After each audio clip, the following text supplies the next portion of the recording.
दो बातें हैं। हाँ। मैं जब बीजेपी प्रवक्ता को सुनता हूं या जो मिनिस्टर हैं हरदीप पुरी को सुनता हूं, तो या तो संकट है या देश में संकट नहीं है। इनको सुनो लगता है संकट नहीं है, अगर प्रधानमंत्री को सुनो तो लगता है संकट है और बड़ा संकट है। क्योंकि ये भी बिल्कुल ठीक है, समय समय पर अलग अलग प्रधानमंत्री ने देश को अपील किया, पर प्रधानमंत्री जी ने बड़ी अपील की है, साथ साथ अपील की है। इसका मतलब आज तक के इतिहास में देश का सबसे बड़ा संकट अभी है। तो अगर इतना बड़ा संकट है तो प्रधानमंत्री असेस करने में इतना वक्त क्यों लगा दिए?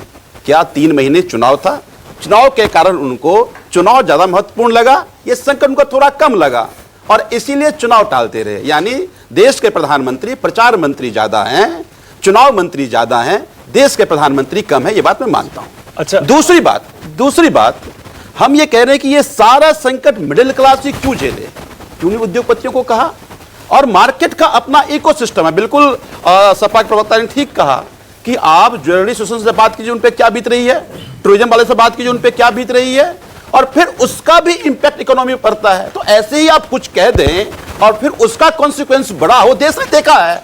आपने क्रिएट किया भाई, नोटबंदी क्रिएट किया और पूरा देश उसको झेला, दंश झेला। आपने कहा 60 दिन हमें लटका देना, आप तो नहीं लटके, देश का व्यापार लटक गया, देश का आम आदमी लटक गया। तो देश के लोग, देश के व्यापारी आज संशय में हैं।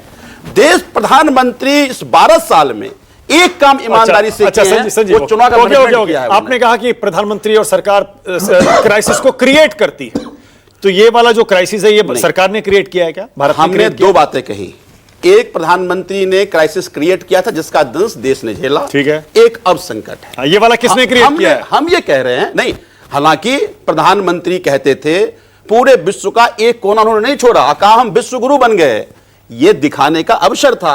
अभी 2 महीना पहले प्रधानमंत्री ने ट्वीट किया, माय डियरेस्ट फ्रेंड ट्रंप। कहां गया वो दोस्ती? ना वो दोस्ती काम आया, ना आपका विश्व गुरु का अभियान काम आया। करते यहां वाहवाही होती, हम भी वाहवाही करते, मतलब युद्ध रुकवाने के लिए, मतलब ये युद्ध रुकवाने के लिए। बिल्कुल, प्रधानमंत्री जी की कूटनीतिक फेल्योर थी। देश को उन्होंने झूठ बोला कि कोई विश्व गुरु उन्होंने नहीं बनाया, 12 साल में देश को धोखा दिया उन्होंने। एक बात। दूसरी बात मैं कहना चाह रहा हूं आपको कि ये मिडिल क्लास ही क्यों झेले, उद्योगपति क्यों ना झेले? एक बात बताइए आप, प्रधानमंत्री 12 साल केवल चुनाव की तैयारी में लगे रहते हैं। आपने कॉर्पोरेट टैक्स कम किया, कॉर्पोरेट को दबाव बना के रखा आपने। आंकड़ा यह कहता है कि 2015 से अगर अभी तक काउंट कीजिए 8 लाख करोड़ का देश को नुकसान हुआ, क्योंकि आपने कॉर्पोरेट टैक्स खत्म किया। ठीक है भाई, जब रसिया यूक्रेन की बात हो रही थी ना, रसिया यूक्रेन की क्राइसिस में आपने यहां की निजी कंपनी को रियायत पे तेल दिलाया और फिर रिफाइन करके आप विदेश भेजा। आंकड़ा यह कहता है कि 70,000 करोड़ का फायदा उन कंपनियों को हुआ। ठीक है संजीव झा, मैं आपकी एक बात से सहमत हूं बिल्कुल कि मिडिल क्लास ही नहीं, अमीरों को, उद्योगपतियों को, सबको इस ऑस्टेरिटी में साथ देना चाहिए, बचत में साथ देना चाहिए। लेकिन क्या आम आदमी पार्टी की सरकार, पंजाब में मुख्यमंत्री, उनको साथ नहीं देना चाहिए क्या? क्या आपके मुख्यमंत्री, आपके मंत्री, आपके सारे विधायक, आपके सांसद, क्या उनको साथ नहीं देना चाहिए क्या? ये आपकी जिम्मेदारी नहीं बनती है? ये हमने कहां कहा? देखिए, 2 बातें हैं। प्रधानमंत्री, आप इस मिशन में साथ हैं या नहीं है ये बताइए। हम बिल्कुल साथ हैं, है ना? लेकिन एक बात बताइए आप, प्रधानमंत्री सोमनाथ में ये बात कह रहे थे और वहीं सोमनाथ के पर एयर शो हो रहा था, क्या जरूरत थी? प्रधानमंत्री के साथ 250 गाड़ी काफिला था, क्या जरूरत थी? अभी बंगाल में चुनाव खत्म हुआ, एक प्रधानमंत्री की रैली में 2-2 हजार बच्चे जाते थे, क्या जरूरत थी? यही आप 3 महीना पहले कर दिए होते, हो सकता है देश को और फायदा होता। आप केवल चुनाव के इंतजार क्यों कर रहे थे? क्या आप मानते हैं कि देश से बड़ा हादसा चुनाव तैयारी? तो आपके सीएम के काफिले में भी तो कितनी गाड़ियां होती हैं? 10-12 तो चलती होंगी। प्रधानमंत्री जी ने, मैं कहता हूं, तभी तो कहता हूं, मैं अपनी बात करता हूं, सबको करना पड़ा, प्रधानमंत्री पहले देखेंगे। तो ये बोलिए ना, के शर्मा बोलिए, के शर्मा, वो करें। युद्ध रुकवाने के लिए भारत ने अपना रोल प्ले क्यों नहीं किया? विश्व गुरु हैं हम तो। नहीं, रोल प्ले सर ये कूटनीति है और विदेश नीति है। इसको यहाँ पर इस तरह से बैठ के हल नहीं किया जा सकता कि ये तो आम आदमी पार्टी वाले तो चिल्लाते रहेंगे, फैसला होगा। इनसे, इनकी बातों से कोई तरह देश के विदेश नीति का फैसला हो सकता है ना कूटनीति। तो अभी लेकिन मैं आश्चर्य कर रहा था कि आम आदमी पार्टी, पहले तो इनको मैं संजीव झा को बता दूं कि आज जिस केजरीवाल ने प्रेस कॉन्फ्रेंस किया, संजीव जी जाके उनको थोड़ा समझाइएगा केजरीवाल जी को कि ये युद्ध जो है अमेरिका और इराक का नहीं हो रहा है, ये युद्ध अमेरिका और ईरान का है। केजरीवाल 4 बार अमेरिका और इराक करते रहे। तो जिस व्यक्ति को इतनी समझ नहीं है, हाँ, इतना नहीं, ये ऐसे नहीं बोला जाता सर, वो एक बार गलती से निकलता है। उनका लेवल ये है, इसलिए मैं आपको याद दिला रहा हूं। चार बार केजरीवाल जी ने पूछा, जवाब दे दीजिए कि ये संकट का हाँ, मैं केजरीवाल के सवाल पे आ रहा हूँ। हाँ, सुन ले भाई, सुन ले, पहले इतना तो समझ ले, थोड़ी तहजीब रख लीजिए बॉस। अब नेशनल चैनल पे बैठे हैं, मुश्किल यही है। तुमसे तहजीब नहीं सीखना है मुझे भाई। नहीं, हमें आपसे भी नहीं सीखनी है, पर देश की जनता देख रही है। चलिए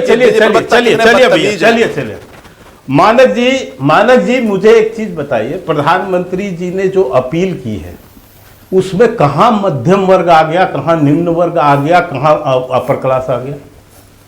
क्या ऐसा कुछ बोला कि अपर क्लास वाले ये करें, मध्यम क्लास वाले ये करें और निम्न क्लास वाले ये करें? क्या है कि व्यापारियों को लिए क्या था, तोड़ मरोड़ना है। अपने दोस्तों को कुछ कहा? मैं बोल रहा हूं भाई, शांति रखना भाई। मानक जी ऐसे कैसे आप बात करा रहे हैं? मैंने तो बीच में नहीं बोला था संजय झा। पहले देखिए, उन्होंने आपको नहीं पहले देनी पड़ेगी, उनकी समझ का लेवल पे गिरा रहा हूं। मेरा ऑब्जेक्शन है, पहले हमें आपकी बात कर। मानक जी इनको बंद कराइए। मानक जी ये बदतमीजी है, इसको बदतमीजी तो आप कर रहे हैं, बदतमीजी हम नहीं कर रहे हैं, बदतमीजी आप कर रहे हैं। अब इनको बंद कराइए। अरे वो तो सारा भारत जान रहा है यार, आपकी असलियत पता जान रहा है, बिल्कुल जान रहा है, आपको भी जान रहा है, आपकी सरकार को भी जान रहा है, यही स्तर है। अब मानक जी इनको बंद कराइए भाई, ये बहुत बदतमीजी पे उतर आए। नहीं, मैं बदतमीजी नहीं कर रहा, बदतमीजी आप कर रहे हैं। मैं आपको बताना चाहता हूं मानक जी, आपके दर्शकों को 7 अपील क्या किया प्रधानमंत्री जी ने।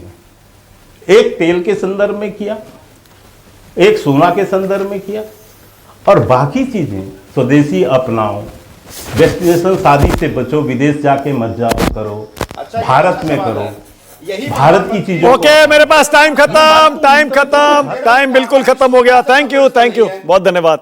मेहमानों का धन्यवाद, दर्शकों से अपील, क्योंकि आपको ही तय करना है प्रधानमंत्री की इस अपील को फॉलो करना है या नहीं। आप खुद समझदार हैं। कमेंट में जरूर बताइएगा प्रधानमंत्री की इस अपील के पीछे जो संकट है, और खुद के शर्मा और सरकार भी मान रहे हैं संकट तो है, क्या आपको उसका असर महसूस हो रहा है क्या आपके आसपास? कमेंट में जरूर बताइएगा। छोटा सा ब्रेक लेते हैं।